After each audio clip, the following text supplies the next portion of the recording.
대부분의 여자들처럼 저도 결혼을 하고 나서 자식을 낳게 되어서 자연스럽게 다니던 회사를 그만두게 되었어요.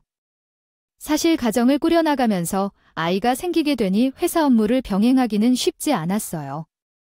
원래 다니던 회사에 대해 자세히 언급하는 것은 좀 그렇지만 제가 했던 업무는 사무실에서 하루 종일 앉아서 하는 것이 아니라 외근도 많이 다니고 중간중간 체크를 하면서 작업을 해야 했던 게 어려웠어요. 특히 육아는 언제 어디서 어떤 일이 터질지 예측할 수 없는 시한폭탄처럼 어려웠어요. 갑자기 아이가 아파지면 휴가를 일찍 사용해야 했기 때문이죠. 제가 다닌 직장은 유연한 근무 환경을 제공해주지 않았고 외부 상황에 따라 필요한 지식을 학습해야 할 일이 많아서 틈틈이 공부해야 했었죠. 계속해야 했고 한마디로 워킹맘으로서는 시간을 너무 많이 쏟아야 했어요. 야근도 많았고 일 자체도 때로는 몸이 피곤할 정도로 과로해야 했기 때문에 퇴사를 고려하게 되었습니다. 휴직을 신청해서 아이를 키우면서 시간을 보내다 보니 나름의 재미를 느꼈어요. 육아를 하신 분들은 공감해 주시겠지만 아이가 자라는 모습은 태어나서 단 한 번뿐인 일이라요. 특히 아기 때는 하루하루 달라지는 모습을 지켜보지 못한다는 게 아쉽기도 했어요. 그래서 남편과 상의한 끝에 회사를 그만두기로 결정했습니다. 남편도 제 의견을 존중해 주었고 저 또한 이제 제대로 육아에 힘을 쏟아볼까 하는 마음에서 아이에게 집중해서 살았어요. 우리 남편은 참으로 성실하고요. 착한 사람이었어요. 제 의견도 매번 존중해주고 아이를 위해 다정한 아버지가 되려고 노력하는 사람이었어요. 사람이 너무 착해서 바보 같아 보이시다는 건 아시죠? 남들이 요청하는 일까지도 거절하지 못하고 돕는 스타일이었어요. 물론 답답한 적도 한두 번이 아니었지만 전 그런 남편의 모습까지도 사랑했어요. 굳은 일도 투정 한 번 부리지 않고 군소리 없이 도와주었고 가정적인 남자였기 때문에 남편이 참 좋은 사람이라고 생각하며 살았습니다. 우리 남편이 육아에도 엄청나게 많이 도와주시고 아니면 아이에게 분유를 먹이는 것까지도 우리 아들이 하고 있어요. 아이고, 우리 아들 밖에 나가서 일하고 오셔서 피곤하시다가 밤에 수유까지 도우시다 보면 너무 힘드시겠죠? 내가 걱정되어서 그렇지요. 밤에는 잠을 충분히 자야지, 아이야. 우리 어머니인 와이프도 하루 종일 집에 틀어박혀서 아이가 잘 때 쪽잠을 자고 수유하느라 정신없고 빨래도 해야 하고 설거지도 해야 해 집안일이 투성이인데 좀 쉴 시간이 필요하지 않겠어요? 나는 낮에 외출하면서 차 안에서 몰래 잠을 자기도 해서 그러니까 아무 상관 없어요. 집 밖으로 나가지도 못하는 와이프가 더 힘들 것 같아. 집에만 있는데 뭘 힘들어하는지 모르겠어? 원래 밖에 나가면 고생이라는 건 알지만 집에서 누워서 애랑 같이 자고 먹고 하면 되는데 왜 그게 힘들어하는지 이해가 안 돼. 밖에 나가서 열심히 일하는 우리 아들보다야 힘들겠어. 나는 왜 야간 수유까지? 우리 아들이 해야 하는 건지 모르겠다. 아이 어머니의 역할은 여성만의 것이 아니잖아요. 와이프는 혼자 아이를 낳은 것도 아니고 나랑 같이 나왔는데. 당연히 반까지는 아니더라도 내가 할 수 있는 부분은 해야 하는 것 아니겠어요. 내가 좋아서 하는 거예요. 아이, 이럴 때 아니면 언제? 분유도 먹여보고 안아보고 하겠어요. 엄마도 시집살이 당하면서 적혀있을 때 얼마나 힘들었어요. 아버지께서 어머니 편 한 번만 들어주면 소원 없겠다고 했었잖아요. 제가 그 말 듣고 자라서 지금 이렇게 와이프 일 돕고 싶은 거예요. 아이고, 참나, 이래서 애들 앞에서 아무 소리나 하고 살면 안 된다는 것이야. 아, 그래 너들 부부가 서로 잘 맞고 좋다고 하니 내가 무슨 잔소리를 더 하겠니? 이만 가보자. 남편은 시어머니가 저에게 잔소리를 하고 싶어 할 때마다 이런 식으로 앞장서서 든든하게 저를 지켜주었어요. 시어머니도 한두 번 당하다가는 더 이상 잔소리를 하지 않더라고요. 점점. 남편의 태도 때문에 시어머니의 마음도 변했어요. 잔소리보다는 우리 아들이 그렇다는데 내가 싫은 소리를 하면 안 되겠지 하시더라고요. 그렇게 서로 마음을 맞추며 산 지 15년이 지났고 남편은 그동안 이직도 2번이나 하게 됐어요. 지금 다니고 있는 회사는 남편의 이직이 꽤 성공적으로 이루어졌기 때문에 부장 자리에 승진하며 이직했는데 회사 자체가 대기업 같은 곳은 아니었고 중소기업이었지만 분야가 명확한 곳이었어요. 회사 사원들도 직원을 내 가족처럼 여긴다고 했고 곳곳에 큼지막하게 붙어있어 분위기 자체가 나쁘지 않은 곳인 줄 알겠네요. 복지도 꽤 괜찮았고 무엇보다 남편이 평생을 파온 분야의 회사였기 때문에 좋다고 이직했어요. 그러나 꿈에 부풀어서 이직한 것과는 다르게 남편은 회사 생활을 하면서 매우 어려워했어요. 일단 부장이 하고 나이가 있으니까 귀찮은 일들은 모두 밑에 사원들이 할 것이라고 생각했는데 그게 아니었어요. 우리 남편이 해야 할 일이 정말 많았거든요. 오늘도 야근이라고 해서 나이 50인 사람을 이렇게 굴려먹는 회사는 처음 봤어요. 얼마나 하겠다고 매일 이렇게 야근을 돌리는데 야근 수당은 제대로 받고 일을 하는 게 맞죠. 회사가 작은 편이라서 대표가 시키는 일을 빨리빨리 처리해야 한다는 단점이 있네요. 아, 왜 의심이 들까요? 내가 바람이라도 피울까봐 진짜 그럴 시간이라도 있었으면 몰라요. 정말 커피 한 잔 마실 여유도 없이 열심히 일하고 있어요. 말년에 복이라도 터지길 바라는데 사실 회사 자체가 큰 편은 아니니까요. 남편처럼 A직책을 가진 사람은 없어서 회사에서 새로운 거래처를 확보하거나 새로운 사업을 기획해야 한다는 것을 남편에게 이야기했을 때 예상대로 남편이 받는 일이 더 많아질 것을 예상했습니다.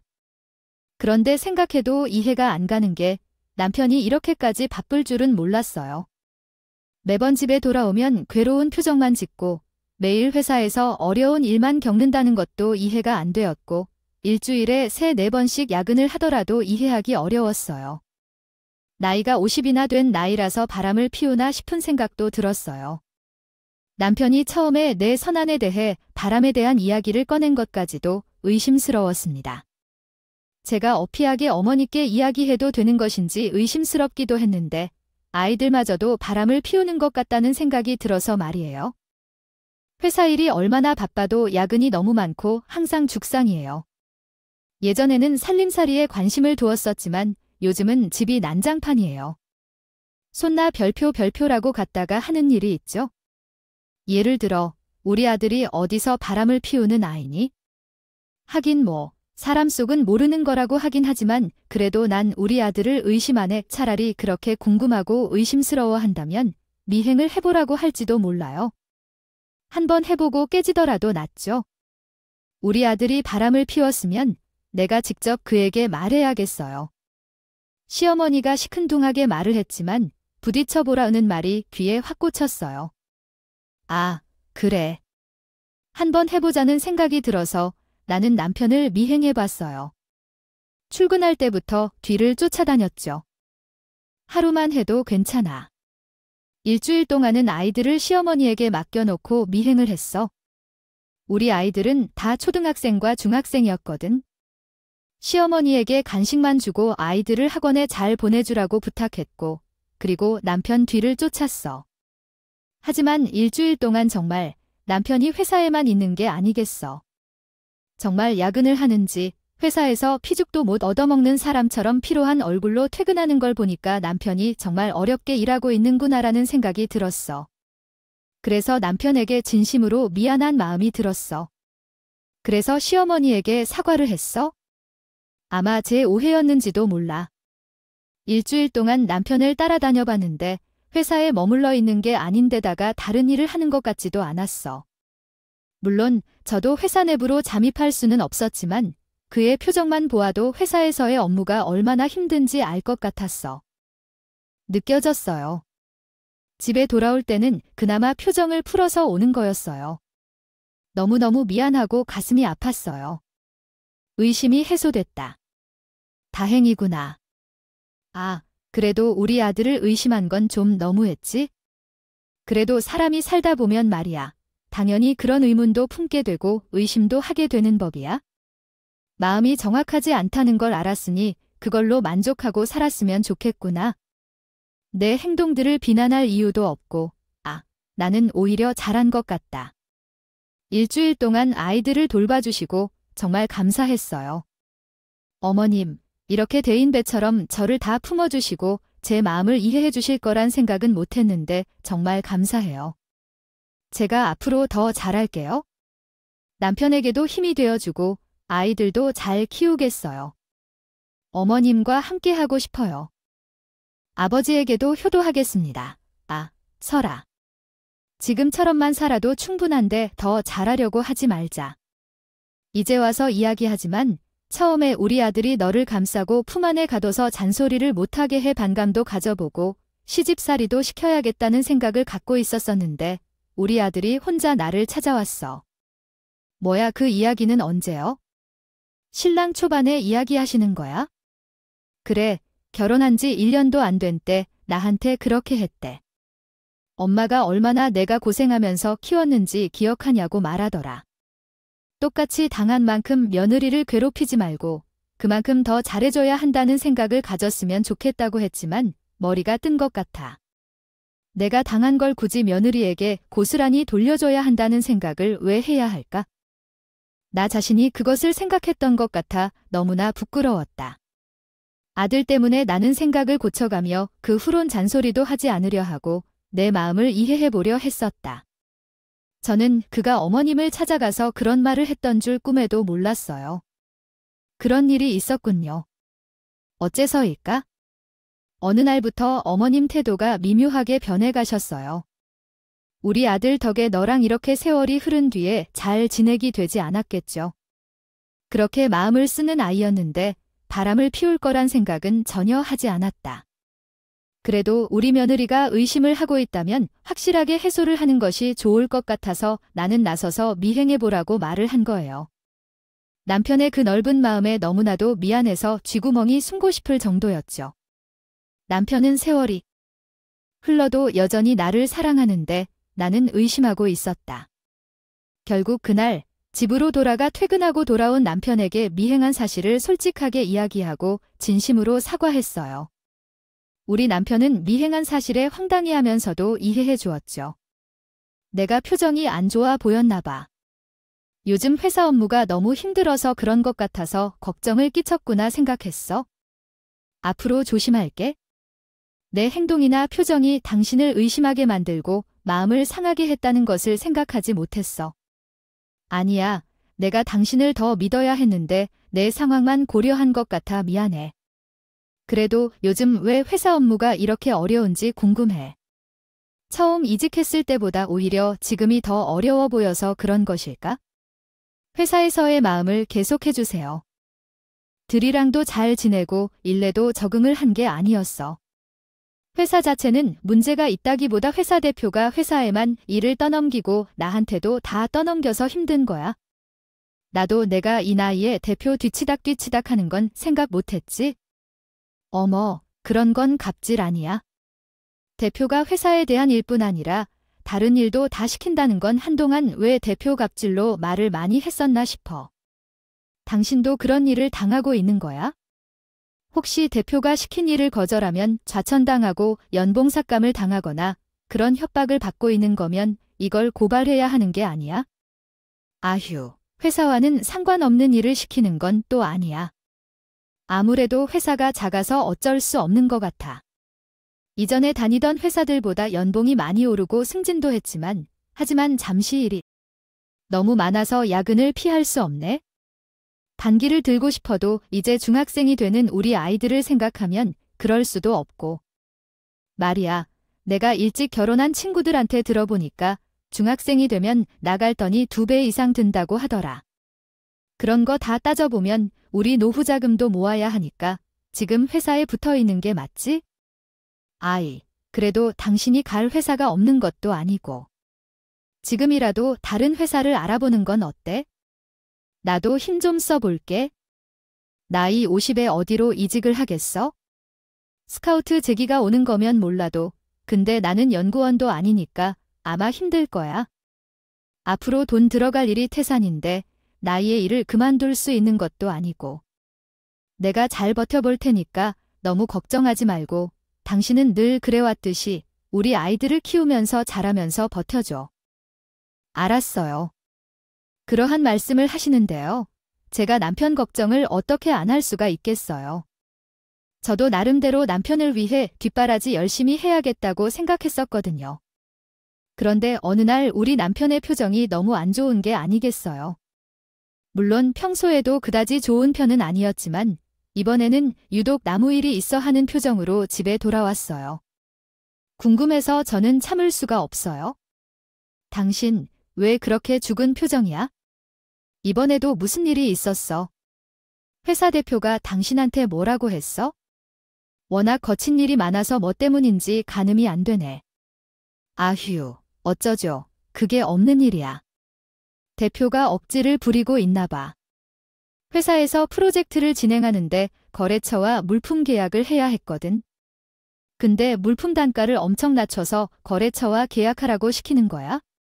물론 그것만큼 결국은 주인과 종업원 간의 대화를 다시 작성하겠습니다. 만약 주인이 말을 했으면 그대로 받아들일 수밖에 없지만 단가를 낮추지 않으면 내 연봉에서 그 차액을 세금으로 빼겠다고 한 게 아닐 테고. 그런데 대표가 말한 단가가 너무 높은 가격이라 생각돼서 그게 당연한 대가라 생각할 수 있겠지. 이건 마치 연봉을 더 이상 삭감하지 않겠다는 거나 다를 게 없는 말이지.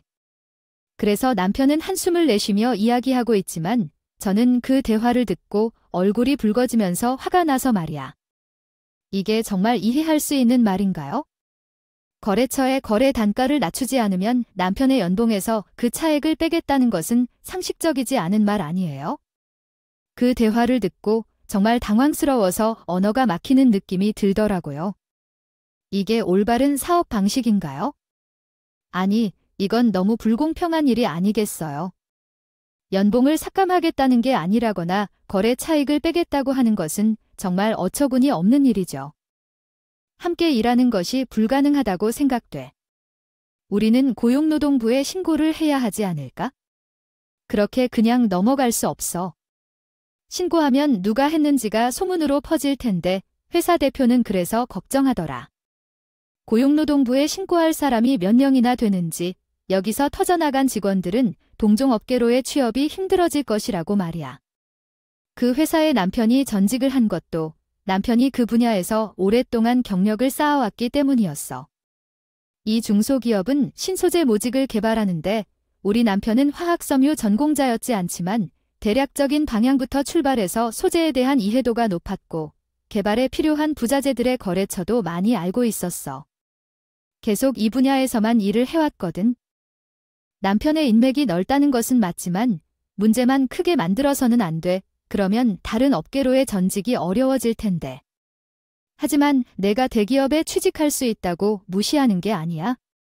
사실 지금 우리 남편은 나이에도 대기업에 취직해본 적이 없어서 가능성이 없다는 말은 사실이야. 그렇지만 신소재 분야는 연구력과 기술력이 중요하기 때문에 회사 창업을 하더라도 초기 투자 비용이 많이 들어간다는 걸 알고 있어. 남편이 좌절해서 대표가 갑질을 한다거나 무례하게 행동한다는 뜻은 아니야. 하지만 더 지쳐서 그만둔다면 애들에게 돈이 계속 들어가게 될 거야. 여보, 지금이라도 내가 내게 취직할 만한 곳을 알아볼 테니까 너는 내가 하고 싶은 일을 하며 살아가자. 다른 일을 선택해도 괜찮다는 거야? 이러면 우리가 더 행복할 수 있을 거야. 괜찮아. 내가 너의 결정을 응원할게. 가장이자 나도 일을 포기하고 싶지 않아. 평생을 바친 일이니 당연한 일이겠지. 여기서 잘 버텨 인정을 받고 보게 하지만 스트레스로 인해 남편이 조금씩 말라가는 것을 보는 건 쉽지 않았어요. 내가 차려준 맛있는 음식으로 보양식을 주고 스트레스로 인해 빠지는 살은 막을 수 없더군요. 그때부터 남편이 어떤 일이 있었는지 메모하기 시작했어요. 아이를 키우며 바빠서 남편과 대화를 못할 때도 있었고 대표와 거래처 단가 문제를 잘 해결하고 있는지를 주목했어요. 한동안은 괜찮아 보였지만 어느 날 좋은 기회가 찾아왔어요. 이전에 일했던 회사 사람들과 꾸준히 연락하고 만나서 저희 친한 후배였던 한국어 문법을 지켜 다시 작성하겠습니다. 한 팀을 맡게 된 사람이 저에게 복직을 할 생각이 없냐고 물었어요. 선배는 아직도 블로그를 운영하고 있어 솜씨가 그대로인데 내가 글을 보니 선배 향기가 코 냄새가 나서 댓글을 달았어요. 선배가 반가워하고 맞다고 대답하자 댓글을 달 수밖에 없었어요. 이런 이유로 그 팀으로 돌아와 주길 바라요. 내가 예전처럼 철저히 대우할게. 몸을 굴리지 않고 일하는 게 아니라 선배에 맞춰 일해도 괜찮아.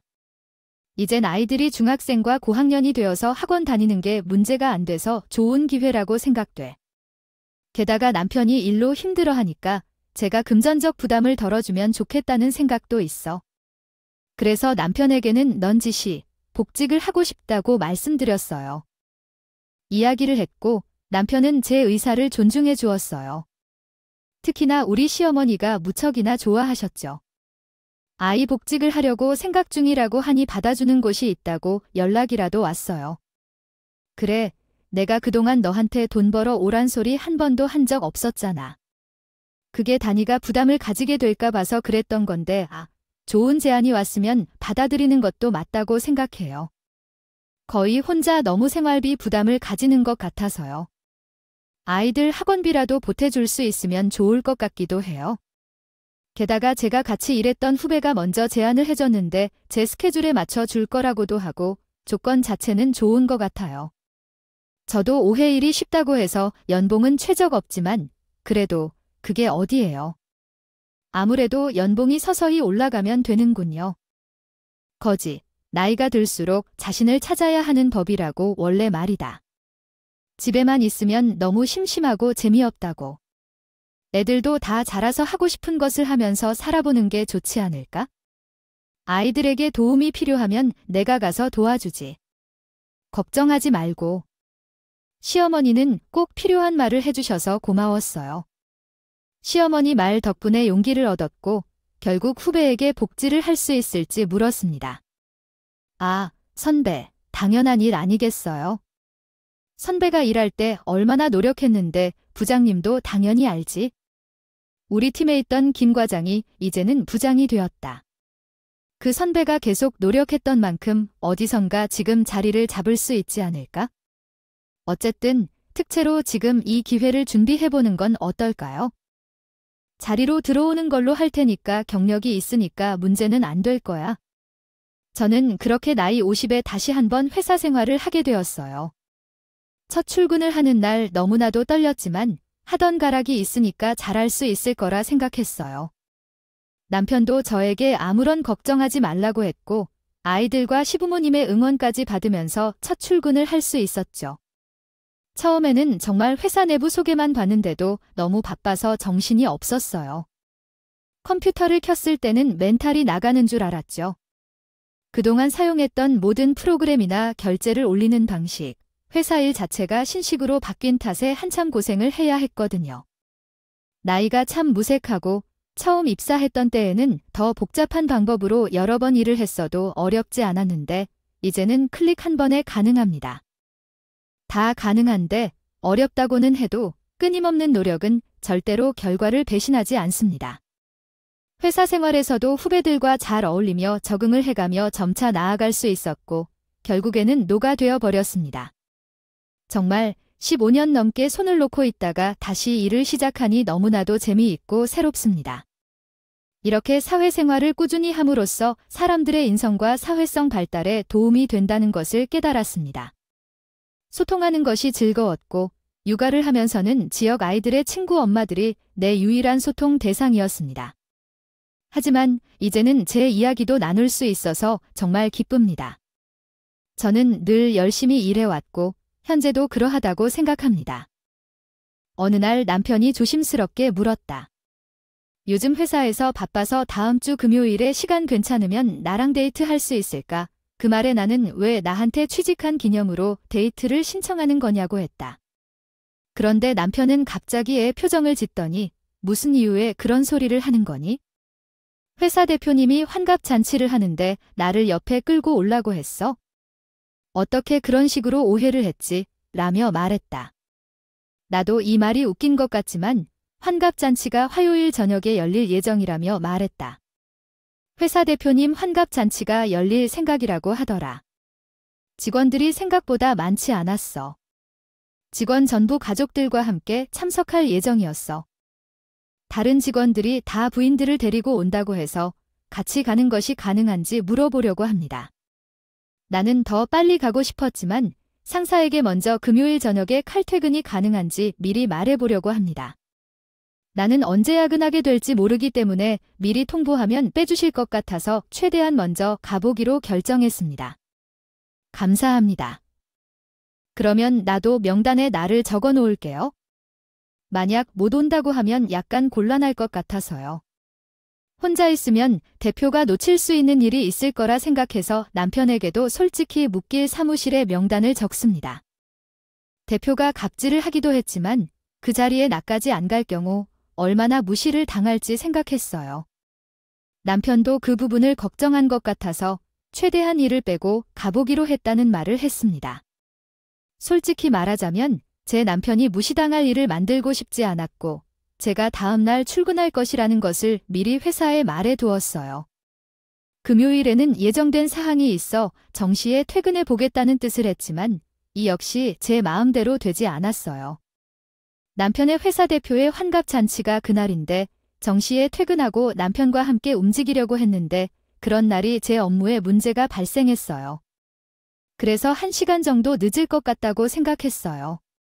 남편에게 미안하다고 말하고 선배우려. 어차피 1시간 정도 늦게 가게 될 거라고 했습니다. 그래서 크게 상관없겠다고 생각했지요. 환갑잔치가 열리는 장소가 제 직장과 멀지 않았기 때문에 제 업무가 끝나자마자 빠르게 퇴근했고 바로 환갑잔치 장소로 향했어요. 도착해서 장소 안내를 받고 큰 홀에 도착했을 때 성대하게 하겠다고 했던데 실제로 준비는 엄청 했더라고요. 그러나 무슨 이벤트인지는 알 수 없지만 사람들이 둘러서 어쩔 줄 모르는 모습을 보이고 있었어요. 남편을 찾으러 돌아다니다가 갑자기 남자의 호통 같은 소리가 들렸어요.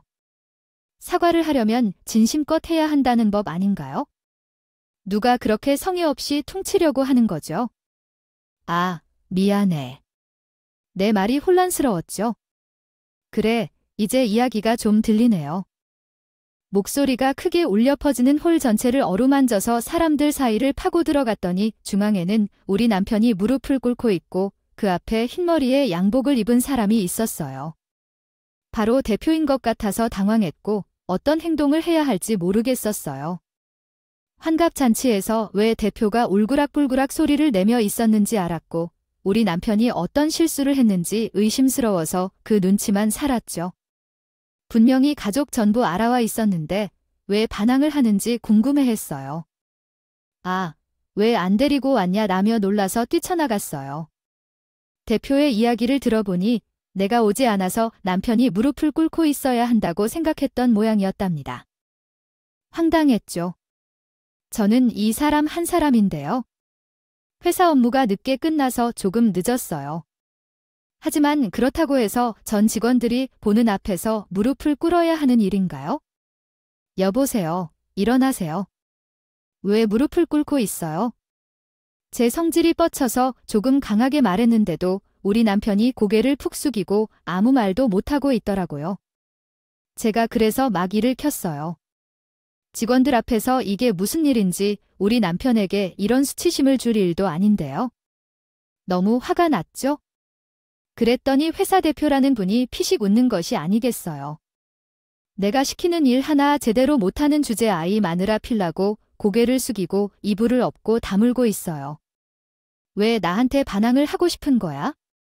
아니, 우리 남편한테 왜 이렇게까지 말을 하시는 건지 도통 이해가 안 가네요. 저도 사회생활을. 일이 있는 사람이라 늦을 수 있는 건 아닌가요? 남편이 회사 대표님 환갑잔치가 제 이유보다 우선시되어야 한다고 생각하고 있습니다. 이렇게 무리하게 제가 꿇고 가야 한다는 것은 갑질이라고 생각됩니다. 또한 갑질이라는 말을 나한테 쓰는 것은 아주 심각한 일이어서 부부 경계에 이르는 문제입니다. 나는 환갑잔치 때 모든 직원들을 불러 모아서 대접을 하는 것은 갑질이라고 생각합니다. 일이 있어서 늦는 사람에게 이러한 행동을 하는 것은 갑질이 아니라고 생각합니다. 또한 나는 매우 이상하다고 생각합니다.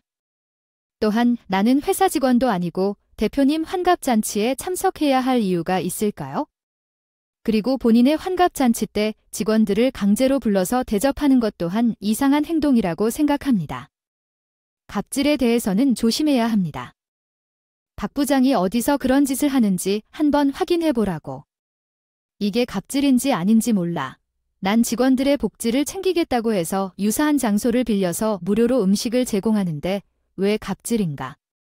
내가 돈을 내고 선물을 샀거든. 아, 간단히 가족들을 데려와서 밥 먹고 가라고 했을 뿐인데 왜 갑질이라고 이러지? 복지를 주겠다 해서 왜 아무 말도 못하는 걸까? 박 부장의 부인 앞에서 쑥스러울 줄 알아보나 봐. 직원들 앞에서 무릎을 꿇으면 아무 말도 하지 않고 내 얘기만 잘 들었는데 부인이 오니까 한마디도 안 한다. 애매하니까 지금 경위로 가서 붙든가.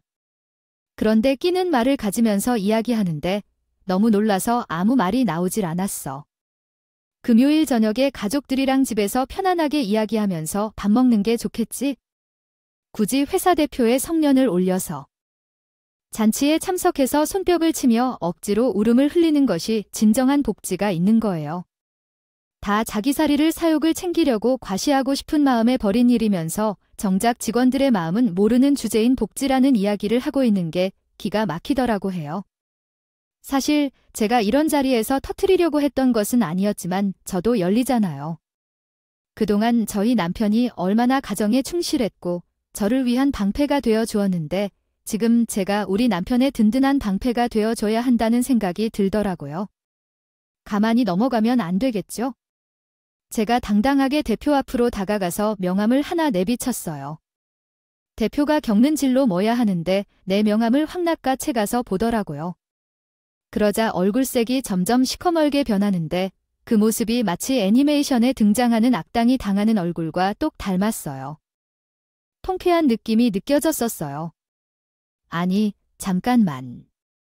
당신이 이 기자라고 이름이 이상하게 어디에서 봤나 싶은 이름인데. 아, 내가 박 부장 와이프의 이름을 알고 있었던가. 그렇게 말을 하면서 제 얼굴을 이리저리 살펴보는 것 아니겠어요. 저도 당당하게 말했죠. 제가 이 자리에서 전혀 굴욕적인 사람이 아니었거든요. 그 명함에 적힌 이름이 왠지 낯설어요. 대표님께서 꽤 골머리를 썩으셨을 텐데 저가 한동안 조용해서 잊혔겠죠? 그렇죠. 십수년이 지난 일인데 이렇게 말하면 조금씩 기억하실 때가 났을 텐데. 아, 아직도 기억 못하시면 그 치매 검사라도 한번 받아보시는 게 좋을 거예요. 아, 그래. 그대, 그 기자가 박 부장 와이프 있는 말이야. 내가 아주 내부에 적게 키워두었고, 뭔 박 부장. 당신이 나에게 이럴 수가 있어요?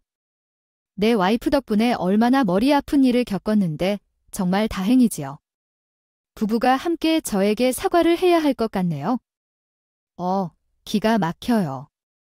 왜 우리 부부가 사과를 해야 하는지 이해가 안 돼요? 잘못을 저주하는 사람이 따로 있는데 몇 년 전에 우리 남편이 이 회사에 입사하기 전에 무슨 말씀을 하시는 건지 모르겠어요.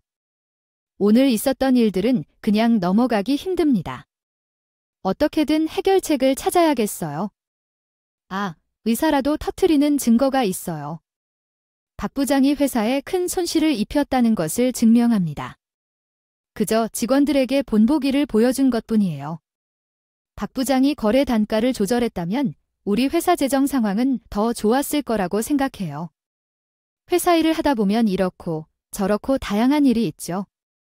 회사에 손실을 입힌 직원에게 경의를 표하는 것이 왜 손해를 입힌 것으로 여겨지는지 이해가 안 가네요.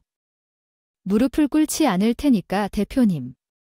마음에 들지 않아도 무릎을 꿇지 않고 있어서 그 이유를 짚어 맞추고 있는 얘기야. 왜 이리 당당한지, 거기다 대표님이 이런 갑질뿐만 아니라 다른 문제도 있잖아요. 몇 년 전 제가 취재한 것, 이메일에 남아있어요. 그 말을 하자마자 대표님이 전혀 안정 안 차리고 갑자기 나한테 저 자세로 나타나더라고요. 급하게 반말에 존댓말을 쓰더니 살짝 몸을 움츠리셨어요. 남이 자신보다 더 능력이 있는 사람에게는 낮아지는 얘기야. 어떻게 회사 대표로 앉아서 수십 명의 직원들을 이끌고 업무를 수행할 수 있는지. 아니 기자님, 진짜로 우리 집안에 무슨 할 말이 남아있어서 그때 일을 계속 언급하고 있나요? 솔직히 다른 중소기업들도 하나같이 먹고 사는 대로 먹고 사는데 왜 저만 이래야 하는지 정말 이해가 안 돼요. 문화가 신들어야 되는 게 맞다고 생각하지만 회사 이익 구조만 본다면 잘못된 문화죠. 더군다나 정부 지원금을 받아 챙겨야 하는 세습 과정에서 상습적인 탈세와 거짓 이력까지 더해진다면 파장이 클 것 같아요. 더구나 대표님과 아드님도 돈으로 군대 면제를 받았다는 사실도 있죠. 그렇다고 해서 십자인대 하나 건드려서 면제를 받은 것을 보여줄 증거가 있는 건데 우리 아들이 십자인대로 인해 면제를 받은 일이 아니다. 그것은 우연히 일어난 사고로 다치지 않았기 때문에 군대 못 간 건데 이것이 명예훼손의 무역죄도 없으면서 왜 이렇게 말도 안 되는 얘기를 하고 있는지 이해가 안 돼요. 그것들은 모두 과거의 일인데 다시 꺼내어 말하는 거 아니라고 생각해요. 지금 다들 잘 묵고 잘 살고 있는데 왜 그러십니까? 기자님, 혹시 돈이 필요하세요? 부장한테 내가 갑질한 적은 없지만 기분이 나빴다면 과하죠. 기자님도 돈이 필요해서 일하시는 거면 따로 이야기합시다. 지금 제 커리어에 흠집이라도 내겠다는 건가요? 돈은 늘 필요하죠. 하지만 더럽게 탈세하고 직원들을 쪼아가면서 번 돈으로 호식하고 싶진 않네요. 솔직히 대표님이 쌓았다는 그 돈들도 전부 부정이 섞인 돈들이에요. 저는 그런 돈을 받고 싶지 않아요. 그러니까 제가 원래 기자 생활을 오래 했어요. 대학도 언론, 정보학과를 졸업한 뒤에 기사 공모전에서 상을 받고 특채로 바로 신문사에 취직을 한 뒤에 엄청 승승장구한 타입이에요. 그 당시에 제가 꽂혀 있었던 것은 사회경제 쪽이었는데 대기업에 세습한 것 같아요. 문화 세금 이슈가 꽤 있었던 시기였습니다. 그러나 대기업들은 많은 자금을 보유하고 있기 때문에 세금을 쉽게 내야 한다는 태도를 보였습니다. 앞으로 나아가는 방향에 대해 명확하게 처리하거나 중소기업으로 분류되는 회사들을 포함한 많은 회사들이 있었기 때문에 모두에 대해 세무조사를 진행하거나 탈세를 살펴내는 것은 쉽지 않았습니다. 물론 양심적으로 운영하는 회사들도 있었지만 비양심적인 회사들도 많았습니다. 당시 저는 발로 뛰는 기자였기 때문에 이 문제에 대한 취재를 적극적으로 진행했습니다. 그 과정에서 남편이 현재 다니는 회사에 대한 내용도 파악하게 되었는데 회사의 전 대표가 현재의 대표에게 회사를 넘기면서 큰 금액의 뒷돈을 받았다는 사실을 발견했습니다. 또한 회사 내부에서 직원들에게 갑질이 있었고 제보를 받기도 했습니다. 당연히 그 출처를 밝히지 않고 처리하는 일은 없었습니다. 일일이 밝힐 수 없지만 제 이메일에 모든 내용이 정리되어 있었습니다. 저는 그 기사를 쓰려고 했지만 취재가 끝까지 이루어지기 전에 유가 휴직을 내게 돼서 기사를 완성할 수 없었어요. 사실로 언급하자면 조사는 겉으로 보기만 한 게 다가 아니라 반드시 증거가 있어야 했고 제대로 된 꼬리를 잡아야 가능한 작업이었어요. 저에게는 이중 장부가 들어오지 않아서 결정적인 증거가 없는 상황이었는데 제한된 시간으로 인해 기사를 완성하지 못하고 퇴사해야 했었어요. 증거가 없다면 회사를 물려받을 증거가 있나요? 회사 직원들에게 갑질을 했다는 증거가 있나요? 오늘도 그렇대요. 무릎을 꿇으라고 한 적이 있긴 했지만 녹초가 아니라고요. 무릎을 꿇은 건 기자님이지 내가 억지를 시킨 게 전혀 아니에요. 자기 스스로 무릎을 꿇은 것인데 내가 뭘 어떻게 할 거야? 맞아요. 수년 전에는 저에게 결정적인 친구가 부족해서 대표님은 어떻게 할 수 없었지만 지금은 있네요. 이것 좀 들어볼래요? 그러고 제가 휴대폰에 녹음되어 있는 파일을 대표를 지나쳐 단상에 올라가서 마이크 단자에 연결해서 틀었어요. 환갑 잔치를 한다고 스피커를 빵빵하게 준비해줬더라고요. 이 얼마나 감사할 일인지 무슨 초대 가수라도 불러 모을 생각이었나 보더라고요. 어이가 없어서 원 덕분에 제가 가진 증거들이 장내에 쩌렁쩌렁 울려 퍼지게 되었어요. 음질도 좋더라고요. 박 부장, 내가 뭐라 그랬지? 거래처 사장 대갈통이라도 한 대 쳐서 단가를 낮춰 오라고요. 내가 생각했던 단가보다 비싸다면 안 된다고 말했잖아. 거래처도 사정이 있는데 이 물량은 그 사정 속에서 받아온 것이면서 단가라고 부르는 값이지. 거래처 사장님이 오랫동안 일해온 분이시고 겨우 맞춰주신 것이니까. 내가 왜 비싼 돈을 주고 당신을 입사시킬 거라 생각해서 당신이 이 분야에 노하시는 성격을 고려해 싸게 물건을 받아라고 입사시킨 것은 아니야. 계속 단가를 올려오면 거래상 다른 쪽에서는 우리를 스파이로 의심하게 될지도 몰라. 그 차액만큼 영업이 손해를 보고 싶지 않으니까. 당신이 돈을 지불할 거냐고? 회사에서 운영 지출비가 있는데 왜 그것을 제 연봉에서 빼서 지불해야 하나요? 사장님, 이것은 내가 노력해서 성공을 가져온 결과일 텐데 다른 회사와는 달리 단가 자체가 더 높다는 것을 고려해 주십시오. 훨씬 비싸요. 나도 당신이 비싼 돈에 쓰고 있잖아. 회사 운영비는 땅 파면 나와. 그게 다 내 돈이야. 당신이 돈을 안 아끼면 내 돈이 나가는 건데? 나는 안 돼. 그래? 어디서 대가리를 굴려. 너 같은 놈 때문에 회사가 손해보는 비용이 어디 한두 푼인 줄 알아? 얘야, 가서 더 싸게 가지고 오라고 확실하군. 너한테 맞고 싶어. 장래 쪼롱쪼롱 대표의 갑질이 울려 퍼졌고 직원들부터 시작해서 아무 사정도 모르던 직원들 가족까지 수군거리게 되었어요. 그럴 맘이 없겠어요. 방금 전까지 호통치던 목소리가 고스란히 장내에 울려 퍼지는데 게다가 내용이 얼마나 갑질 중에 갑질인가 한 대 맞고 싶냐는 소리에 일부 직원들은 소리내어 숨을 들이키기도 했죠.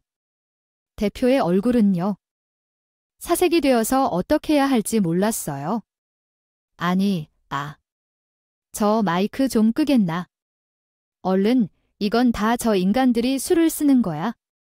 일부러 나를 열받게 해서, 나한테 험한 말이 나오게 일부러 만든 거라고. 누가 저 스피커 전원 좀 내려보라니까? 지금 너희 다 나를 망하게 하려고 작정했어? 거기다가 스크린까지 띄워져 있길래 초강수를 두었어요. 제 핸드폰에 있는 사진들을 스크린에 띄웠거든요. 물론 녹음 파일을 틀고 노트북으로 옮겨서 하느라 좀 손이 바빴지요. 그래도 신문물에 적응할 수 있게 해준 회자 덕분인 것 같아요. 파일을 옮겨서 틀는 게 어렵진 않더라고요. 이래서 문명이 발달하면 재빠르게 공부해서 따라가야 하는 건가 봐요. 마지막 남은 제 증거를 탈탈 털어서 모든 직원들이 볼 수 있게요. 스크린을 뛰어넘어 그 사진들을 보고서 내 안에 마치 얼어붙은 듯 숨소리조차 들리지 않게 되었어요. 우리 남편만이 두려워하며 나를 응시하고 있었는데 그의 얼굴에는 잘한 일이다, 감사하다는 표정이었어요. 남편은 제게 든든한 방패가 되어주었듯이 나 역시 남편에게는 유일한 편이 되어주고 싶었던 것뿐이었죠. 회사 대표는 띄워진 사진을 보고 자리에 주저앉아 버렸어요. 그 사진은 바로 남편이 몰래 찍은 회사 이중장이었거든요. 우리 남편은 워낙 착하고 화를 잘 내지 않는 성격이어서 대표가 경계를 풀었나 봐요. 가끔씩 대표실에 있는 물건을 가지고 나오라는 명령을 받았을 때, 그때 우리 남편은 이중장의 존재를 알게 되었어요. 대표가 몰래 담긴 사진을 찍어서 나중에 고발하겠다는 계획을 세웠기 때문이죠.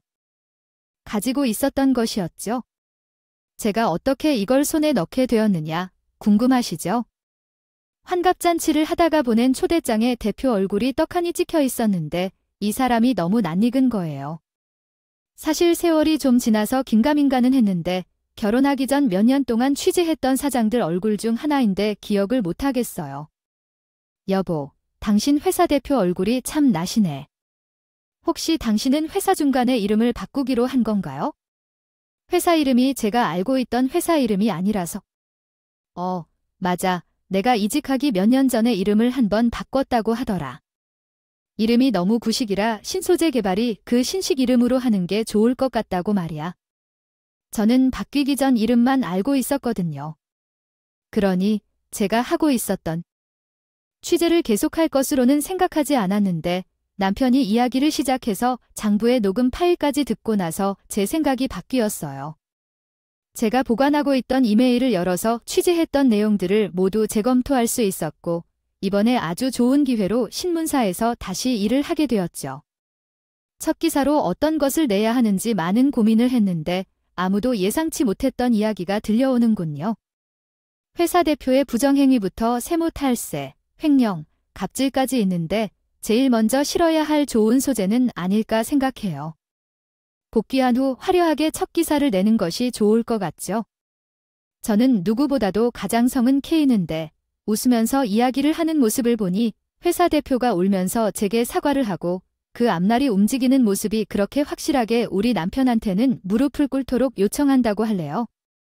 치던 대표가 제 앞에서 주저앉아 손이 발이 되게 비는 모습을 보니 참 우더 이렇게 쉬운 손과 질이나 하지 말지 하는 생각도 들었고요. 아니, 우리 회사가 이런 구설수에 휘말려서 망한다면 어떡해? 정부 지원금을 받아 챙겼던 것도 뱉어낼게, 세금도 내가 빚을 내서라도 뱉어낼 테니까. 아이, 이런 걸 기사로 올리지 말아줘. 여기 있는 사람들이 좀 봐라. 다 저 자식들 있는 몸인데. 우리 회사가 망하면 이 사람들을 어떻게 할 것인가? 글쎄요. 누군가의 가족이라는 것을 알면서도 그렇게 해드신 거예요. 직원들을 소중하게 생각하는 게 진심이 아니었나 보다.